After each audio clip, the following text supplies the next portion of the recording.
یہ بیان فرمائیے گا، گزشتہ کل بھی علی گڑھ مسلم یونیورسٹی میں آپ کا خطاب تھا علامہ اقبال کے اوپر.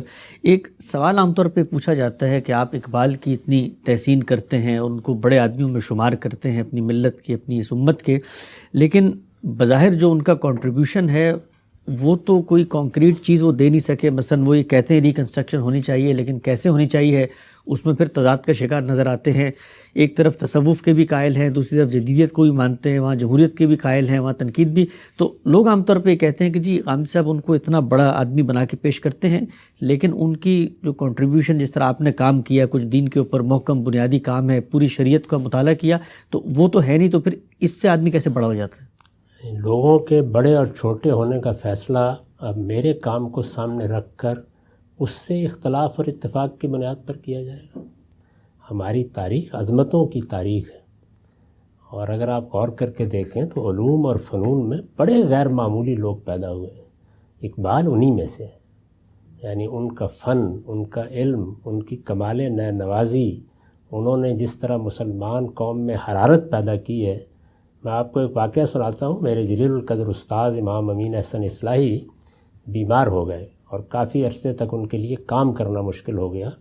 تو اس دوران میں انہوں نے اقبال کی کلیات منگوائی اور ساری پڑھی، اور یہ حقیقت ہے کہ اس کے بعد انہوں نے کہا کہ میں نے زندگی بھر قرآن پر کام کیا ہے، لیکن بعض ایسی جگہیں تھیں جن کے بارے میں میرا خیال تھا کہ میں اس میں منفرد ہوں، لیکن اقبال مجھ سے پہلے اس کو بیان کر چکے تھے. اور پھر مزید یہ کہا کہ جس قوم کو اس طرح کا ہدی خان ملا اور وہ پھر بھی بیدار نہیں ہوئی، اسے اب کون بیدار کرے گا. تو اقبال ہمارے قافلہ حیات کا ہدی خان ہے.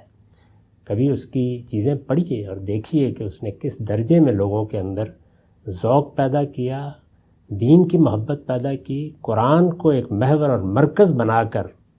آپ وہ اشعار پڑھیں کبھی اسرار خودی میں، یہ موقع نہیں ہے کہ میں آپ کو سناؤں، جس میں انہوں نے قرآن کے بارے میں گفتگو کی ہے.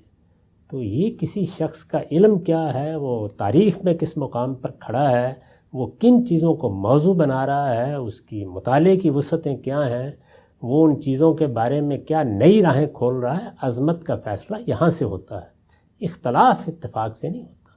مولانا سید ابواللہ صاحب مودودی میرے ممدوح اور مخدوم ہیں، اور میں نے ہمیشہ ان کو ایک باپ کی جگہ رکھ کر ان کے فکر، ان کے خیالات کا مطالعہ کیا ہے.